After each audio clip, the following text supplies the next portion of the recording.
Welcome to a brand new episode of Part of the Problem. I am Dave Smith. He is Robbie the Fire Bernstein, looking more ominous and evil than ever before. Happy Thanksgiving, everybody. Hope you had a good one. This is our first public episode since Thanksgiving, so I understand we're probably speaking to a full and somewhat tired audience, but I hope you had a good one. Hope you had some good laughs. We're around some good people who you love.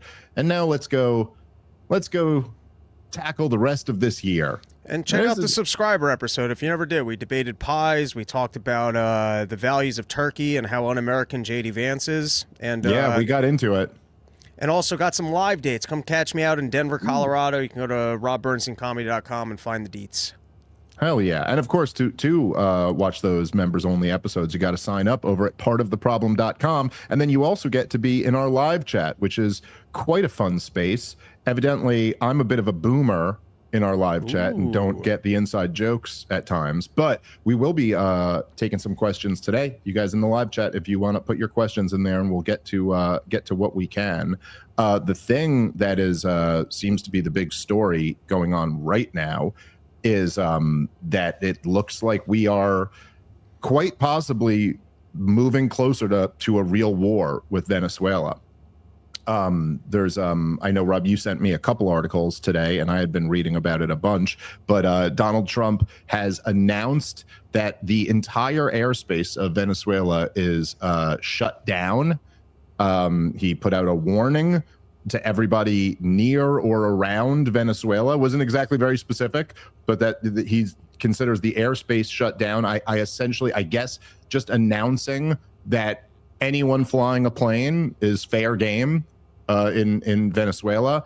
And of course, you sent me, Rob, there was a Politico piece where, of all people, of course, it was Lindsey Graham who said that that there's a real possibility we will see ground strikes on Venezuela. So there you go. The Trump administration actually has us on the precipice of another war that absolutely no one asked for.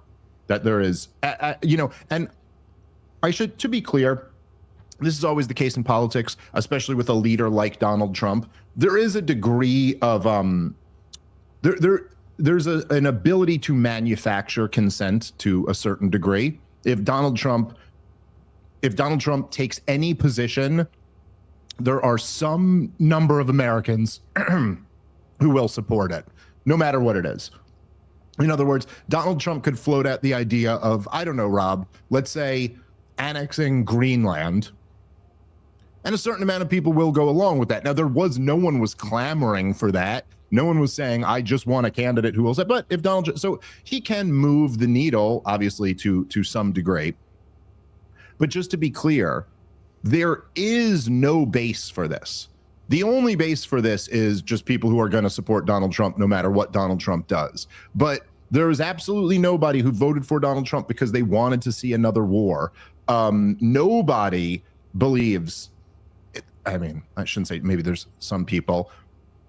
Very few people don't recognize that the administration is lying through their teeth to us about this, and that this has absolutely nothing to do with concerns of drug trafficking into America. It is, Rob, I got to say, seeing as how close we are to an actual military confrontation here, it's even worse than the war in Iran in terms of, like, they haven't even laid down a propaganda campaign. They haven't really convinced anyone that there is that it's even possible that Venezuela poses some type of threat to the United States of America. And obviously, when you look at the numbers, the drug stuff is all just a pretext for war.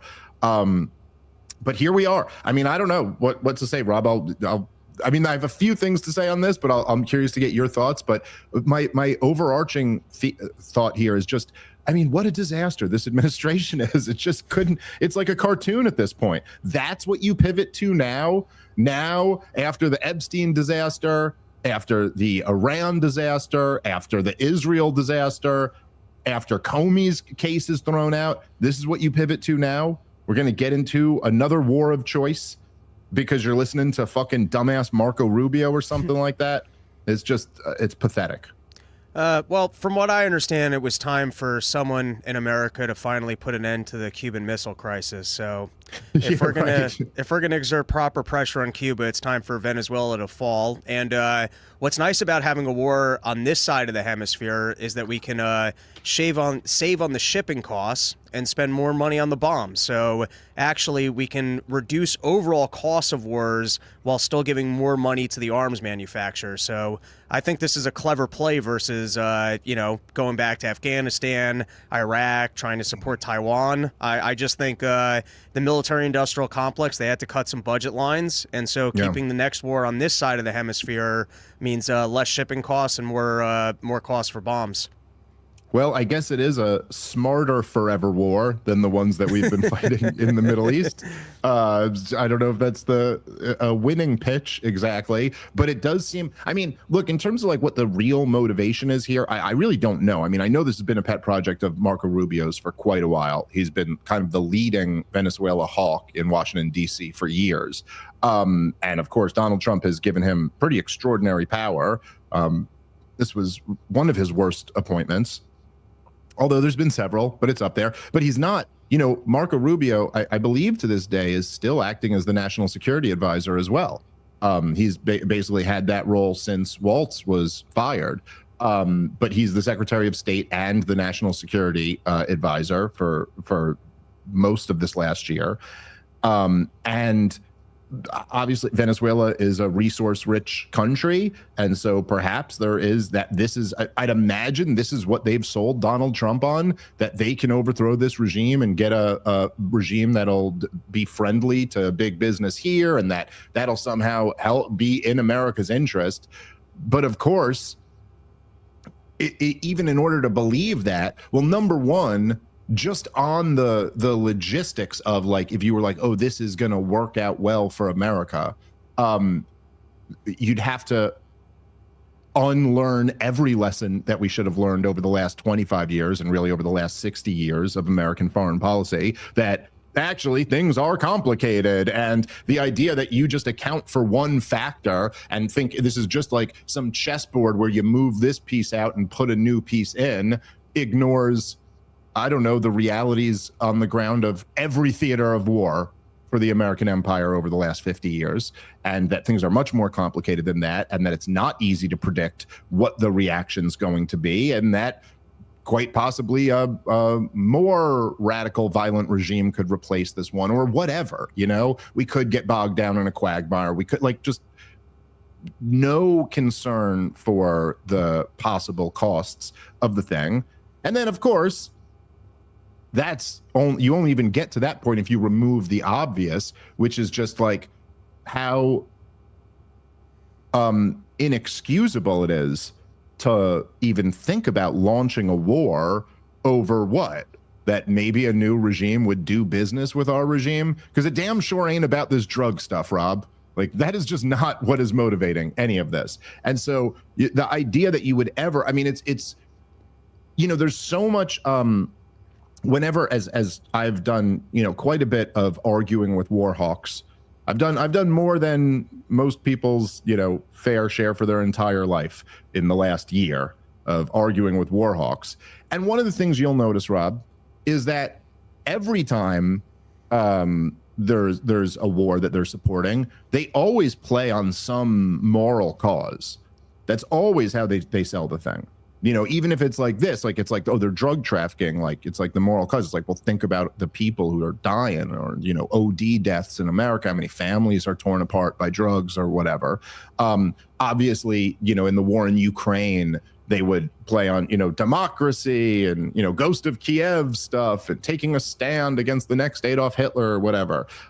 With Israel, they would use October 7th, but okay.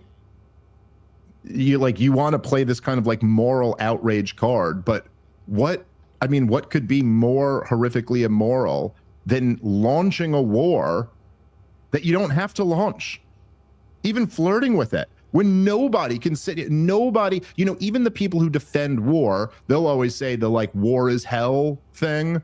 That's how they get out of you feeling bad for all the little babies you're killing. Well, war is hell. It's like, okay, well, since that's your defense of war, is that it's hell, then wouldn't it follow that it should always be a last resort? You should only fight one when you absolutely have to. And anybody, who the hell could possibly argue that we absolutely have to fight a war with Venezuela? And yet that's where we are right now. I mean, call it whatever you want to, and maybe this is just bluster. The Trump administration talks all types of shit and then backs off of it, and then somehow leaves some people defending the incoherence of all of it. But the president, the commander-in-chief of the U.S. military, has announced the entire airspace of Venezuela is closed, and you got the biggest war hawk in the Senate talking about land strikes being a real possibility here. What do you say to that? Yeah, I mean, they're clearly lying to us because they're saying that it's over the drug trade, and the majority of drugs are not coming in from Venezuela. So that's not the issue. And get some jobs and people will stop doing fentanyl. So they're clearly lying to us about the cause of this war, but now they're really starting to sell it. I mean, this is an escalation that Donald Trump's shutting down the airspace. It was actually Donald Trump that made the statement of that ground strikes are a possibility, and that was Lindsey Graham selling it. There was also a New York Times article, an opinion piece today that was starting to sell the war and saying why it was a good idea, which was keeping basically China and Russia off our hemisphere and all the resources that are there. But it does seem like the war apparatus is starting to sell us on why this is a good idea. And the official narrative is over preventing fentanyl from coming into the country. But I think anyone who's not a child knows that storyline's ridiculous. Yeah. It makes absolutely no sense whatsoever. It's not on the top 15 things you would do if you actually cared about, getting rid of fentanyl. And what I've been hearing from my typical war sources, Kyle Anzalone included, and I think I heard Mearsheimer talking about this, but that for some reason this ties into Cuba, which does not make sense. I don't understand why we're concerned with Cuba. I don't understand why attacking Venezuela helps us topple Cuba. If you want to talk about the most pointless reason to be having a war, it's over Marco Rubio's Cuba concerns or personal gripes because, I don't know, his family's from there. I don't even understand the storyline. Like, I understood what you were lying to me during COVID for. I at least understood what the lie was. I don't even understand what over toppling Maduro to affect change in Cuba's. What's the agenda here? I don't even understand it. We throughout the height of the Cold War, with the Soviet Union and their tens of thousands of nukes pointed at the United States of America in this global emergency that was, rolling back the evils of world communism, we survived for 30 years with Fidel Castro right off our coast. But you're telling me that now, in a post-Soviet, post-Castro Cuba, we can't, but this is an emergency of some sort? Again, it's obviously a textbook war of choice, not a war that you have to fight, a war that you are choosing to engage. And at this point, so it's a war, you're flirting with a war out of choice. And it is just something, man, like what you said before, whatever the interests of the military industrial complex, and obviously they always have interests in expanding to some new theater, and obviously whether there are concerns about Cuba or business or whatever, oil, whatever it is that's motivating people to just think that in this moment, which, is a genuinely vulnerable moment for the nation, Donald Trump's had a pretty rough go of it lately, and his support is down, and he's got major problems in the country. And just to think that this is what we would turn to next.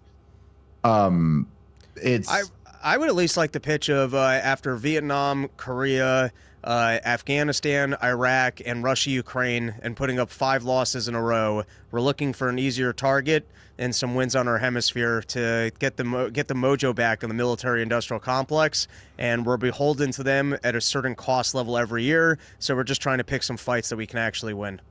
Yeah. Well, I mean, honesty does go further than bullshit lies. So, yeah. But imagine if they really were honest about that, and how much you could just look at that and go, so that's your answer, dude? I mean, look, Donald Trump has, he came into this administration with a mandate, or at least with several mandates, I would say. I think that Donald Trump, and don't get me wrong, when I use this term mandate, I use it kind of loosely. Like, I don't literally mean any of that. I don't like, democracy has a lot of flaws in it.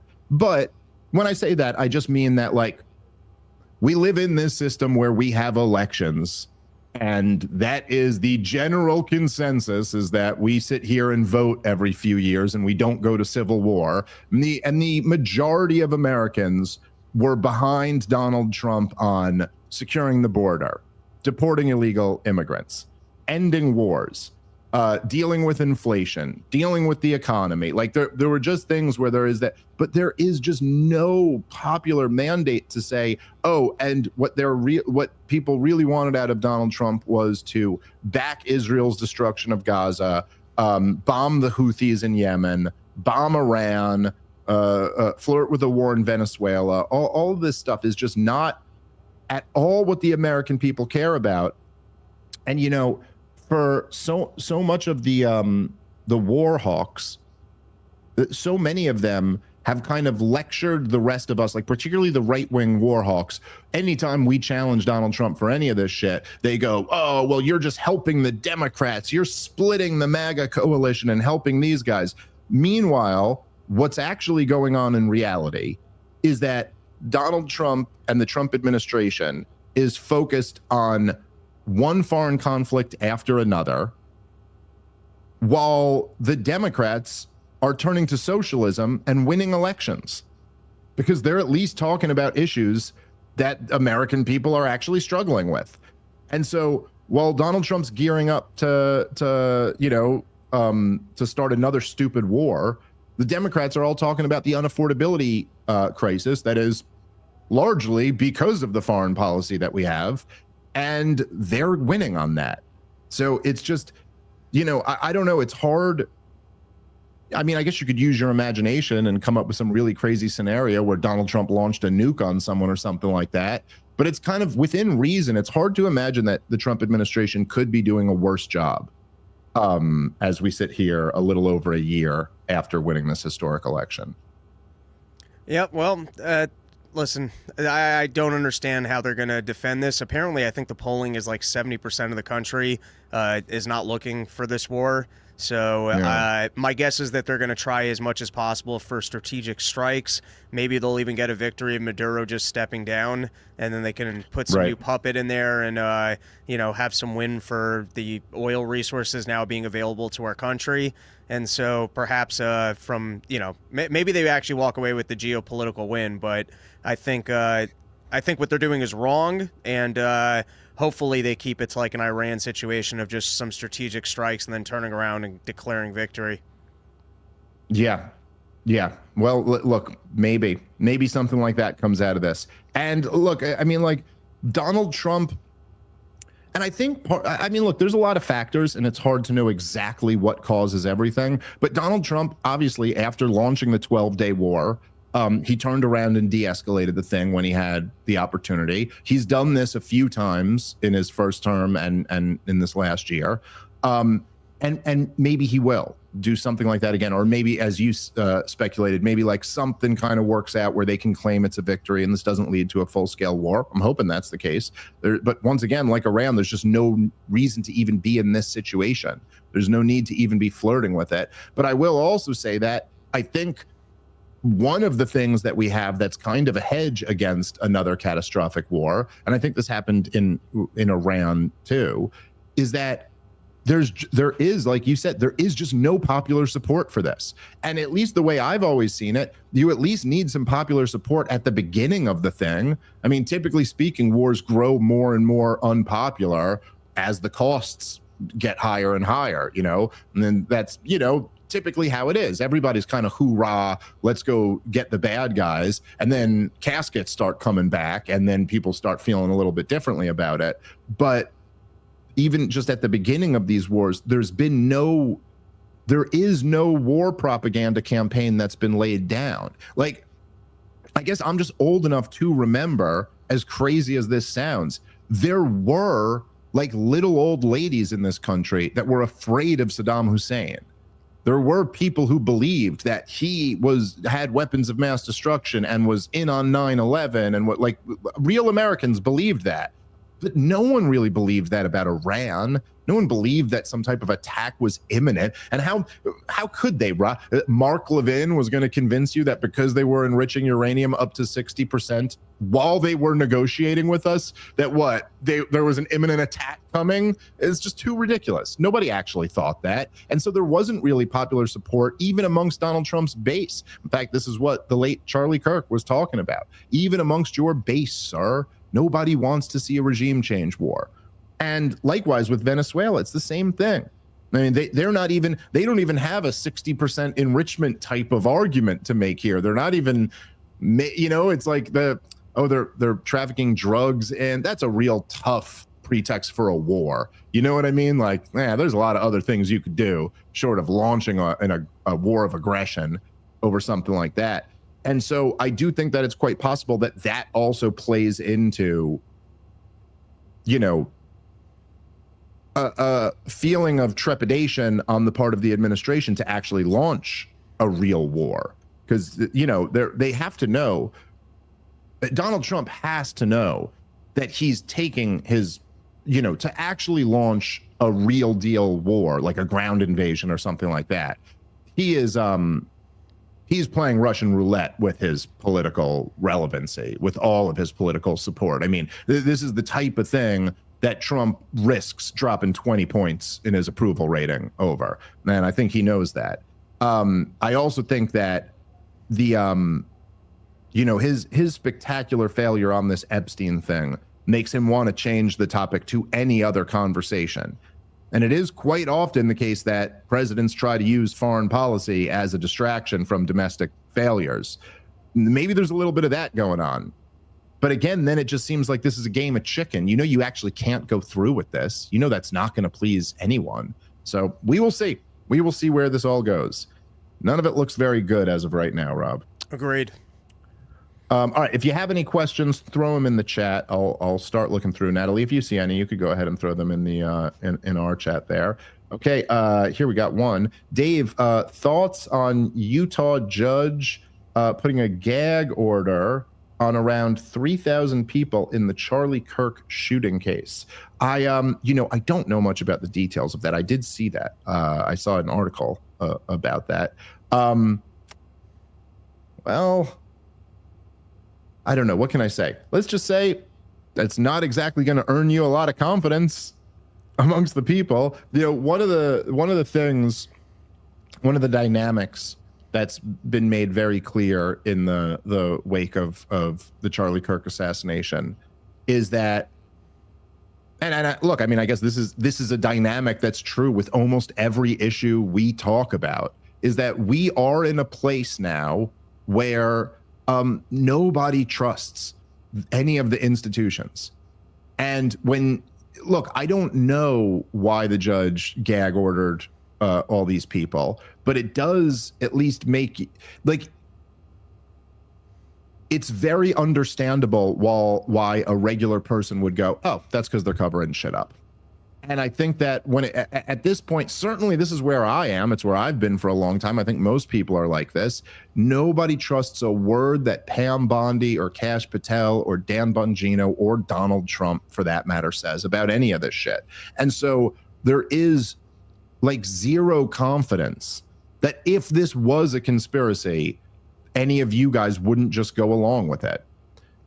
And I don't know. That's the reality of the world we live in. I don't know if you remember this, Rob. There was one time on Piers Morgan where I was on a panel. This was like maybe a year and a half ago or something. I think the topic was over Tommy Robinson.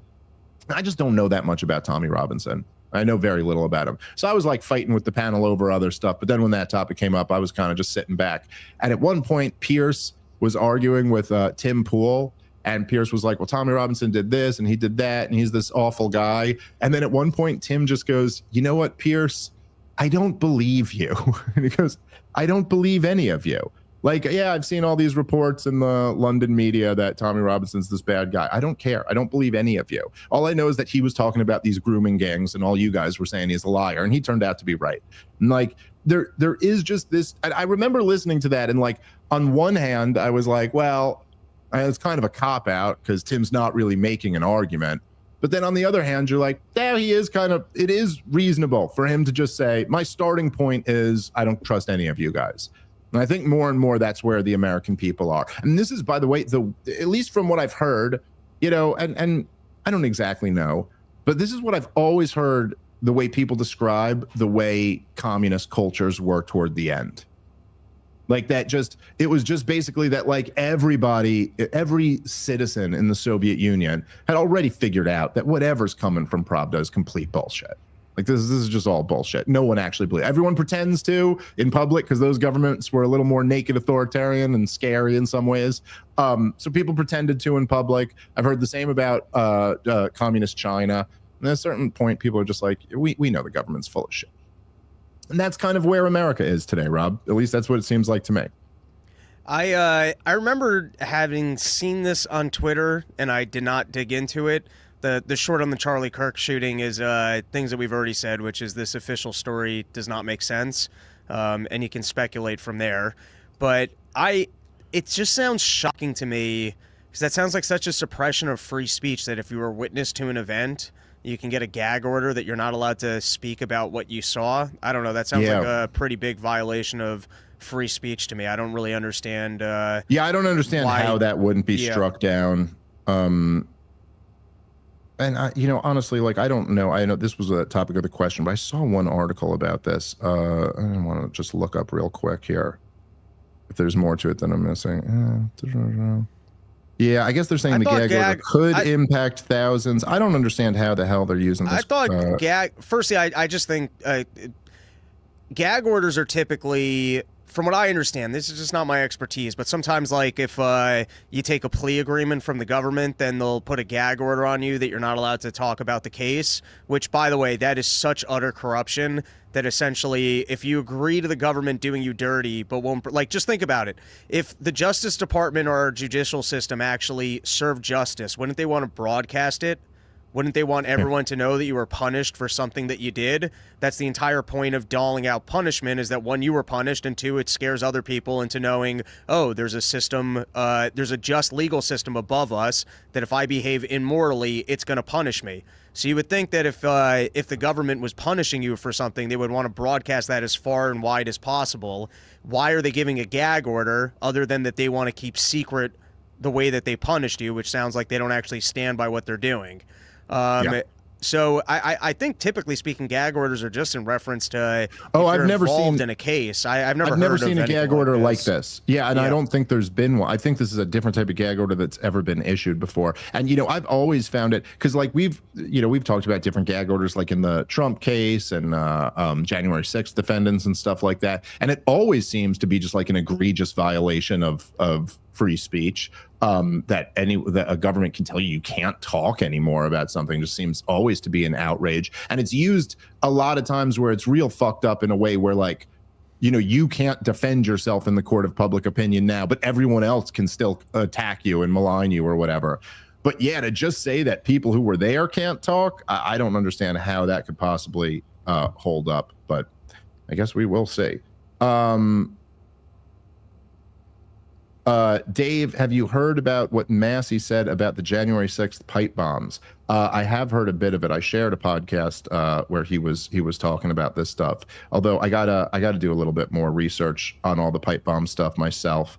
But yeah, I think it's, look, January 6th. I guess to me, the thing that I find interesting is that, and I've said this before, but the year of 2020, and the people should, if you haven't already, you absolutely should read the Time magazine piece, which was like, it was like the plot to save the election or something like that. Rob, see if you can find that, Natalie, if you just look up the plot to save the election, Time. But there was a piece that they wrote in the open about kind of like all the things that they did to interfere in the election. And none of this was about, like, voting machines or anything like that. It was all the stuff that was done out in the open. But the entire year of 2020, and I'm counting January 6th as like the end of 2020, although technically it was 2021. But the entire year there were eerie similarities to like color-coded revolutions and how those are run, from like overhauling of how votes were cast to riots in the streets, to all types of like media coverage, and then, you know, all types of censorship, and obviously there were lockdowns and all, just like the craziness that happened to be Donald Trump's re-election year, you know, the craziness of 2020. And like, again, even just going through that article, like the way that the NGO money was pouring into the street protests, bailing the violent rioters out of jail so that they could be back out on the street the next night to riot more. And then it culminates in January 6th, where there's this very shady riot with all types of, the plot to overturn the election. Oh, no, that's the PBS documentary. I'm talking about the, Time Magazine. Let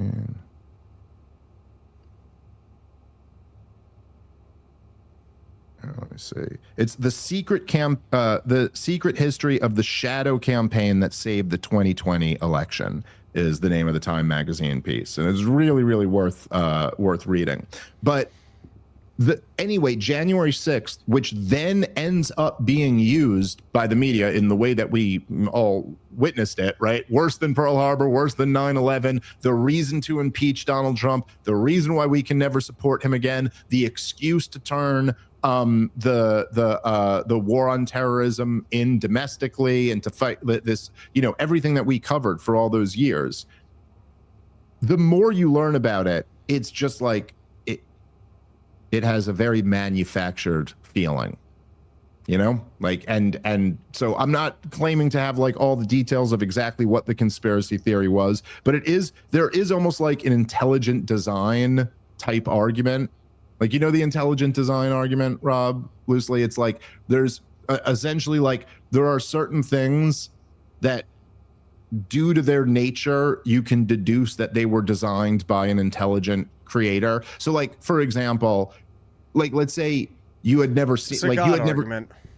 Well, yes, they make the argument toward God, but I'm just saying, taking just the basics of the intelligent design argument, the argument would be like, if you were out in the woods and you found a rock, you could be like, okay, this is a rock. It's like organic or whatever. Okay. Not necessarily intelligently designed. But if you were out in the woods and you found like a watch, even if you had never seen a watch before in your life, or you came from a village that had never produced watches, so you didn't know, you could deduce immediately from finding that it had an intelligent designer, like that somebody created this, because it's too complicated and layered and detailed for this to have just been like a natural. So anyway, their argument is that that's also true for DNA and brain waves and your central nervous system and things like that. But whether or not I'm just making the argument that when you zoom out and you look at all of the things of 2020, you can almost make some type of like intelligent design argument where you're like, yo, this is like clearly somewhat being crafted. And the pipe bombs on January 6th are like this big missing link to that kind of got buried, like it was reported on by the corporate media, but then kind of got buried and compartmentalized, and you were supposed to just take the lesson out of this that like, oh, these Trump supporters are so awful that they'll attack democracy or something like that. So I think it's great that Thomas Massie is reintroducing that topic, particularly now because it also kind of demonstrates how much nobody else is talking about that. Like, what the fuck, Rob? Donald Trump is in the White House and he has this new regime at the Justice Department, and they were supposed to be real badasses, right? And you know, any of them going after any of this stuff? It's a little bit like how he didn't want to speculate on who tried to assassinate him. Right. He seems to be in line, if you want to be conspiratorial about who was trying to assassinate him, he seems to be in line with the deep state of there's certain topics I'm not that interested in looking into. Yeah, well, it is something that they're getting to the bottom of none of them. You know, it's not like, okay, so we got some pretty obvious, like, large scale corrupt scams. And obviously, like, January 6th is a huge one. Like, to what extent was January 6th an inside job? Because it certainly was to some extent. Okay, are we getting to the like? Look, it's good that Donald Trump came in and pardoned the January 6thers 4 years later after he could have pardoned them. Let them all get tortured, many of them for years, but ultimately did come back and pardon them. But okay, like, we got the Jeffrey Epstein story. The Trump administration did everything they could to cover it up. Probably still is actively trying to cover it up. Russiagate. The director of national intelligence says we have the proof that Obama committed treason. We've sent it to the Justice Department. Anyone making moves on that? Nope. They came at Comey in some fucking weak, unprofessional way and just got that thrown out. Nobody else is. Maybe we get Bolton over a mishandling of classified information or something like that. Like, okay, that's what we got. And so I don't know. Epstein, Russiagate, January 6th. Where you at, Dan Bongino, Kash Patel? I mean, I know there's a guy who threw a sandwich at a cop, and I'm sure we're throwing the book at him. I know we brought Chauncey Billups down. Any of this? No. And who do we have? We got Thomas Massie. And I will say there is something, there is a real service that Thomas Massie and Rand Paul too, that they do for our camp, where if nothing else, we at least have the only guys telling the truth happen to be the most libertarian members of Congress. Well, at least we have that going for us. But really, who else is even talking about this shit? Very few people, like a handful of podcasters and Thomas Massie. Just for the record, and it's just because I'm always up to date on sandwich news. Sandwich guy got let off the hook, but part of the yep, totally. The jury sided against the prosecutors and decided that the cop who was wearing a bulletproof vest wasn't actually physically threatened by the Subway sandwich that hit him in the chest. And by the way, offended on some level though? That's a waste of a sandwich, Rob. I know you don't like the Subway's government. Garbage. Subway's a garbage sandwich, so that might be the best use of a Subway sandwich. Don't throw sandwiches at cops. I'm not advocating for throwing sandwiches at cops, but I'm saying taking a Subway sandwich and throwing it against an inanimate object is a better usage of a Subway sandwich than actually consuming it. Subway is pretty awful. Yeah. Also, the cop, listen, you can't throw sandwiches at cops, but the guy was being a drunk idiot and shouting at them while they were walking down the street, shame, shame, shame. And then they came back to talk to the guy because the cops are like, you're not allowed to yell at us in the street. And it's like, I guess you kind of are. Yeah. And then, but in other sandwich news, part of what Thomas Massie was going off about in that podcast, and I listened to it late at night, so I don't remember all the details, but there was some incident of two cops that did not respond to the initial report of the January 6th pipe bombing placement because they were eating some sandwiches in their car and decided to attend to finishing those sandwiches first. Yeah, well, there you go. Look at that. Rob's Sandwich Corner. Let's make it a segment on the show.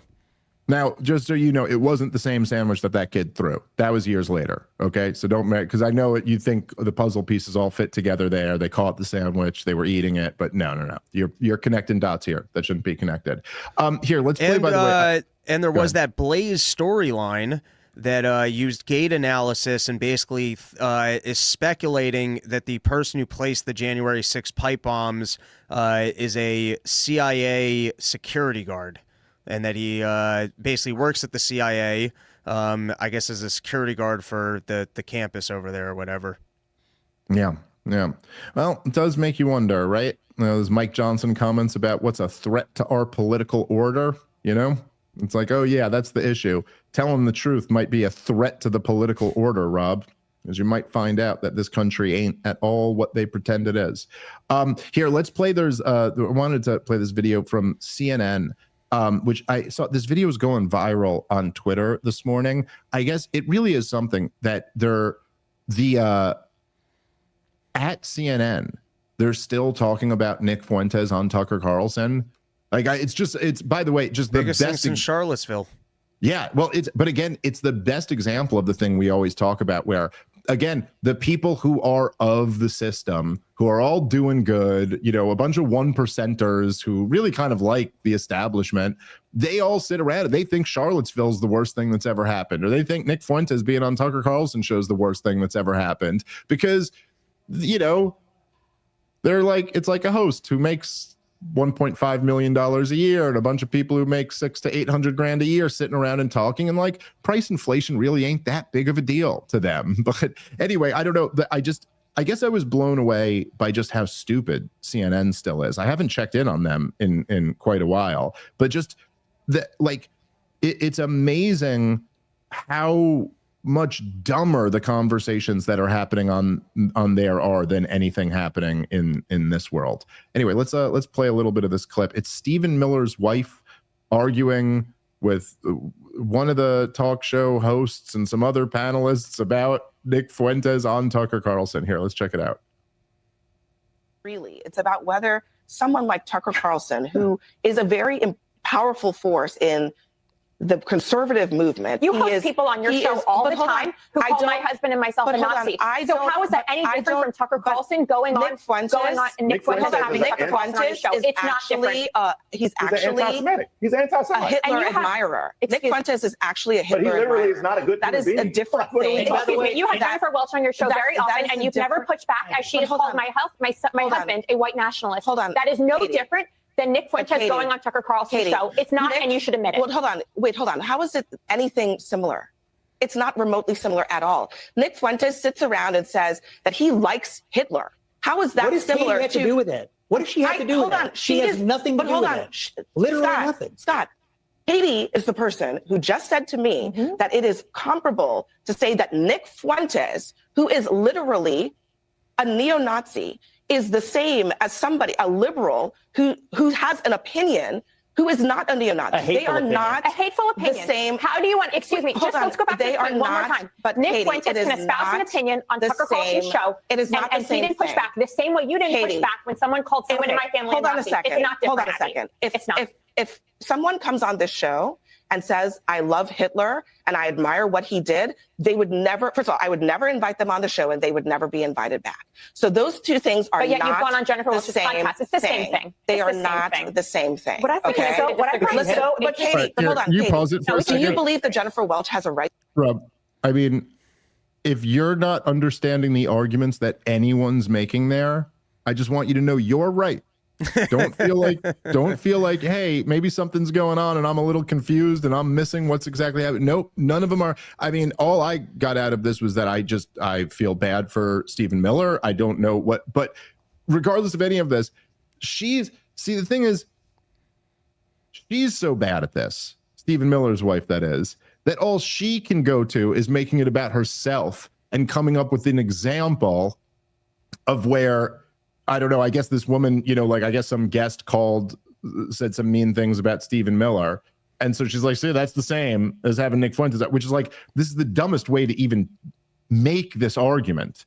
But of course, the argument is right there, Rob. If Stephen Miller's lady could just get out of crazy chick mode and like actually connect the dots. But she's, again, so the problem is that Stephen Jennings guy over there, who he's the based CNN conservative or whatever, but it's always like the same dynamic as like Ben Shapiro debating like a 19-year-old trans activist. Like, yeah, he looks all right on those panels, but who's he actually, Rob?